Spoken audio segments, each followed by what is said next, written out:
పరుచూరి గోపాలకృష్ణ పాఠాలను పలుకులను అనుసరించండి. కొత్త పలుకుల కోసం, కొత్త పాఠాల కోసం పక్కనే ఉన్న గంటను నొక్కండి. నమస్కారం.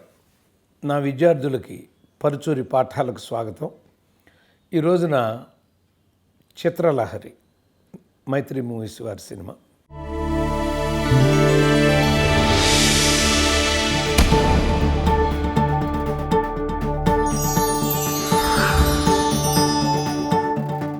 ఇది నాకు చాలా బాగా నచ్చిందండి. ముందు మైత్రి మూవీస్ వారికి అభినందనలు.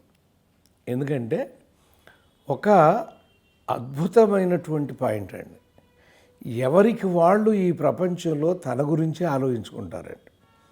కానీ ఈ చిత్రంలో హీరో పక్కవాడి ప్రాణం గురించి ఆలోచిస్తాడు. ఇది ఒక ఎక్స్ట్రాడినరీ ఐడియా అండి. కథాబీజం అంటాం కదా మనం.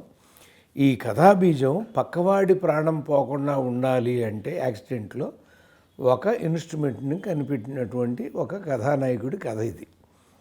దీన్ని మనం కథాబీజం కథాంశంగా తీసుకుంటే కిషోర్ తిరుమలను కూడా నేను అభినందిస్తున్నానండి ఇంత మంచి కథ రాసుకున్నందుకు. అయితే సినిమా మొదలెట్టగానే ఈ కథ సాయి తేజ అనేసారు. మరి సాయి ధర్మతేజ నాకు తెలిసి ఆ టైటిల్స్లో సాయి తేజ అని ఉంది. మరి పేరు మార్చుకున్నాడేమో తెలియదు, లేదా సాయి ధర్మతేజ. అతని బాడీ లాంగ్వేజ్కి సరిపోయిన కథలాగా లేదే అనిపిస్తుంది. ఫస్ట్ 11th అవరు అది చెబుదాము, 11th అవర్లో ఆ డేషన్ అని అనుకున్నాను. కానీ అలా వెళ్ళిపోతుంటే స్లోగా అతను ఆ పాత్రలో ఉన్మీలనం అయిపోయి మనల్ని అందులో ఇన్వాల్వ్ చేసాడండి.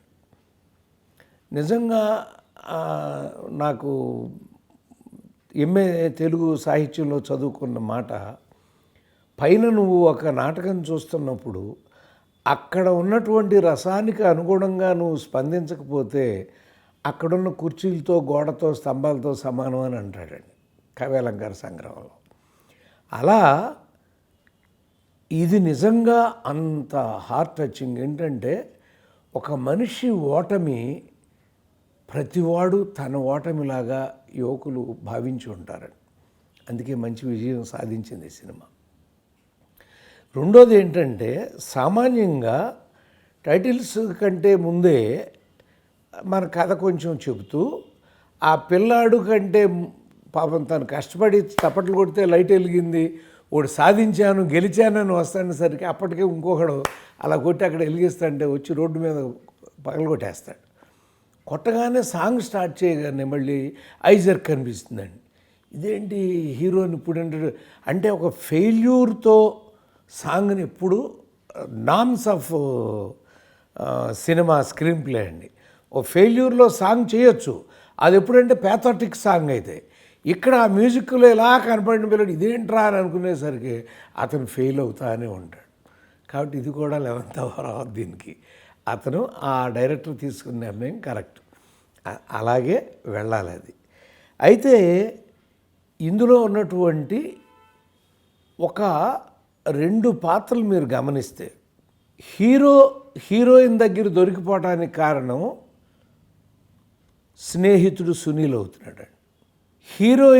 హీరోకి దూరం అవడానికి కారణం హీరోయిన్ స్నేహితురాలైన ఇంకో హీరోయిన్ అవుతుందండి. అంటే సలహాలకు జీవితాలని బలైపోవటం అనేటువంటి ఒక కాన్సెప్ట్ని రాయదలుచుకున్నాడు. కానీ అది టూ మెనీ టైమ్స్ రావటంతో అది కొన్ని తగ్గించుకుంటే బాగుండేది. 11th అవర్లో కొన్ని తగ్గించుకోవచ్చండి, ఆటోమేటిక్గా మనం తగ్గించుకోవచ్చు. అది ఒకటి అనిపించిందండి. అలాగే కొడుకుని అంత గొప్ప పోసాని కృష్ణమూర్తి కూడా నిజంగా అద్భుతమైన నటన. మామూలుగా అతను కామెడీ చేస్తాడు, పంచిలేస్తాడు అని అనుకుంటే ఒక అద్భుతమైన తండ్రి పాత్రను పోషించి నేను ఇలాంటి పాత్రలు కూడా పోషించగలను అని నిరూపించుకున్నాడు అతను ఒక సీన్ దగ్గరికి వచ్చేసరికి ప్రీ క్లైమాక్స్లో ఇదేంటి ఇలా మాట్లాడుతున్నాడు, ఇప్పుడు దాకా ఉన్న మనిషి ఏమయ్యాడని కొంతమంది అనుకుని ఉండుంటారు ఆడిటోరియంలో. కానీ మీరు అబ్జర్వ్ చేస్తే పోసాని వర్సెస్ సాయి తేజ సీన్లో అది పోసాని మాట్లాడిన మాటలన్నీ మార్క్ యాంటోనీ స్పీచ్ లాగా ఉంటాయండి. మార్క్ యాంటోనీ స్పీచ్ అని మీకు గుర్తుంటుంది.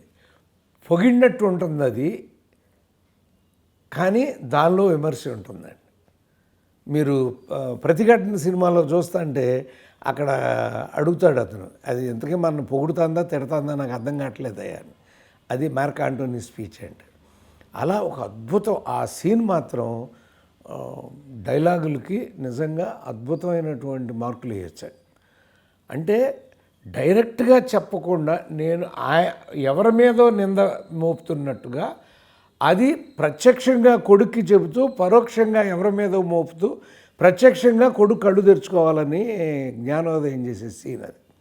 సో అక్కడ కూడా క్యారెక్టర్ జంప్ అవ్వలేదు కాబట్టి దానికి 11th అవర్ రా. 11th అవర్లో చాలా 2-3 చిన్న విషయాలు ఉన్నాయండి ఇందులో. అవేంటంటే, ఒకటి, ఏ అమ్మాయి అయితే ఇతని ఎదుగుదల కోసం ఉపయోగపడబోతుందో ఆ అమ్మాయి చాలా పద్ధతిగా స్ట్రిక్ట్గా, అమ్మ ఫోన్ చేసి అన్నం తిన్నామంటే ఇసుక్కుంటా అలాంటి పాత్రని చిత్రించాడు. సడన్గా ఆ అమ్మాయి మారి ఇతని నేచర్ని చూసి మారింది. మారిన తర్వాత ఏం చెప్పింది, నేను ఒకవేళ పొరపాటు పడ్డానేమో చూసుకోవాలి. అక్కడ స్క్రిప్ట్ కోఆర్డినేషన్లో కనుక నేనుంటే ఒక షాట్ అడుగుండేవాడిని డైరెక్టర్ని. ఆ షాట్ ఏం అడుగుతానంటే, ఈ నిర్ణయానికి రావడానికి ముందు ఆ అమ్మాయి అతను చూసి అలా ఆశ్చర్యంగా ఉన్నప్పుడు కరెక్ట్గా ఇక ఆ తర్వాత తల్లి ఫోన్ చేయలేరు రెండోసారి, ఇప్పుడు చేయాలండి. మళ్ళీ చేసి ఆవిడ మారదు. అమ్మ తిన్నావా అంటే తిన్నానమ్మా థ్యాంక్ యూ అంటే హీరో అలా చూడాలి ఒకసారి. అంటే ఈ అమ్మాయిలో మార్పు వచ్చింది. ముందు నీలో మార్పు రాకుండా ఎదటి వాళ్ళకి మార్పు గురించి చెప్పకూడదు. ఎందుకంటే మహాత్మా గాంధీ గురించి కూడా చెప్తారు.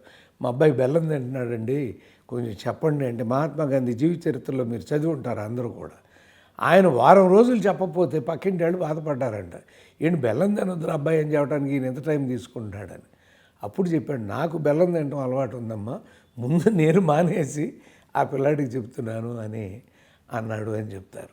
అలా నువ్వు ముందు మారావు అనేది కనుక ఆ షాట్ వేసి ఉంటే ఆ పాత్ర కూడా కొన్ని మార్కులు పెరిగి, పాత్ర ఔచిత్యం అంటాను దాన్ని, పాత్ర ఔచిత్యం పెరిగి ఉండేది. ఇది ఒక 11th అవర్ అండి. ఆ తర్వాత కొంతమందికి ఇంత సాహసం చేసిన హీరోకి ముగింపు నాకు తెలిసి ఒక ఎంతో కొంత పర్సంటేజీ చిన్న డిసప్పాయింట్ అయి ఉంటారండి. అంటే చూపించడం తెలివితేటలతో డైరెక్టర్ 2 చూపించాడు. ఒకటి, ఇతనికి జాబ్ వచ్చేసింది, ఇతను ఏ డివైస్ అయితే కనిపెట్టాడో దాన్ని తీసేసుకున్నారు, అద్భుతంగా ఎదుగుతున్నాడు అతనని, మనం ఎదగాలి అని ఇతన్ని ఉదాహరణగా తీసుకుని సునీల్ ఉద్యోగం మానేశాడని చూపించారు రోలింగ్ టైటిల్స్లో. రోలింగ్ టైటిల్ పడిందంటే లేచేస్తారండి ఆడిటోరియం. అందుకని నాకేమనిపించిందంటే, ఇతను గెలవగానే వెంటనే సినిమా అయిపోయిన ఫీలింగ్ ఇవ్వకుండా ఎమోషనల్గా అతను ఇంటికి వెళ్ళిపోయాడు. ఇతను ఏం చేస్తాడో, మళ్ళీ బ్రహ్మాజీ అది తీసుకోనివ్వకుండా చేస్తాడేమో అని అంటే, ఇప్పుడు న్యూస్ వస్తుంది డివైజులు తీసుకుంటున్నారని. అది అతను చూసి కోపంగా, అతను ఒక్కడైనా ఉండొచ్చు, అతనితో పాటు జనార్దన్ ఎవరో ఒక అతను, ఇంకో అతను ఫ్రెండ్, అతను కూడా కలిసి చీట్ చేస్తాడు హీరోని. వాళ్ళిద్దరూ కలిపి అలా వెళ్ళిపోయారు. కోపంగా వెళ్ళిపోయి 1 వారం రోజులు మనుషులకు దూరంగా బతకాలయ్యా, వాడు గెలిచేశాడు మన మీదని వెళ్ళి కోపంగా వెళ్ళిపోతా ఆ టైరో ఏదో ఊడిపోయి ధనామని కారు ఏ చుట్టుకో గుద్దుకుని భయంకరంగా ఇలా వచ్చేస్తే, సార్ ఆ డివైజ్ ఉండుంటే ఇప్పుడు మనం బతుకుండేవాళ్ళం సార్ అని అతను పక్క నుంచి అంటే, అవును అని అలా అతను తల ఊపుతా అంటే మెల్లగా కళ్ళు మూతలు పడతాండి, ఉయ్యి ఉయ్యి ఉయ్యి అనుకుంటా అంబులెన్స్ వస్తే వీళ్ళకి అర్థం కాక అలా చూస్తే వాడు డోర్ తీసి, you are lucky you have that device అని ఆ డివైజ్ని చూపిస్తే, ఇప్పుడు షార్ట్ వేసి వాళ్ళ ఆవిడ ఆ డివైస్ పెట్టుకుంది భర్త కోసం, ఇతను ర్యాష్ డ్రైవింగ్ చేస్తాడని చూపిస్తే, ఎవరైతే ఇద్దరు వద్దన్నారో వాళ్ళిద్దరు ప్రాణాలే పోతా అంటే ఆ ప్రాణాలు కూడా కాపాడింది ఈ డివైస్ అనేది ఒక అద్భుతమైన ఎండింగ్ అవుతుందండి. అద్భుతమైన ఎండింగ్ కాకుండా ఆ కోర్ట్ ఈజ్ అడ్జర్న్డ్ అన్న తర్వాత కోపంగా బ్రహ్మాజీ డ్రైవ్ చేసుకుంటూ వస్తా మధ్యలో మెట్ విత్ అన్ యాక్సిడెంట్, ఆ యాక్సిడెంట్లో హీ డైస్. ఇప్పుడు కోర్టులో ఎవరైతే వ్యతిరేకించారో అతనే చచ్చిపోయాడు సార్ అని ఆ హీరోయిన్తో చెప్పించవచ్చు. ఇది ఒకటండి. But I like that one. ఎందుకంటే అతను ప్రాణం కాపాడటాన్ని క్రియేట్ చేశాడు కాబట్టి ప్రాణాలు కాపాడబడితేనే గొప్పగా ఉంటుందని ఒక 11th అవర్ ఆలోచన తర్వాత నువ్వు కావాలంటే ఇక రోలింగ్ టైటిల్స్లో సునీల్ ఇవన్నీ వేసుకోవచ్చండి. బట్ ఒక పాత్ర ఎవరైతే ప్రతిఘటించారో ఆ పాత్రకి ముగింపు రాల.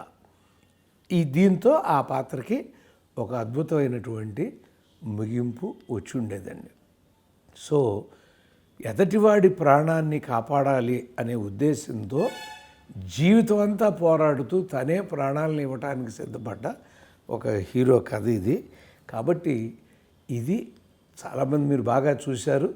రేపొద్దున ఇందులో వెబ్లో వచ్చినప్పుడు కూడా అద్భుతంగా మీరు ఆదరిస్తారు నాకు తెలుసు. Congratulations to Mythri movies and Kishore Tirumala again. నమస్తే.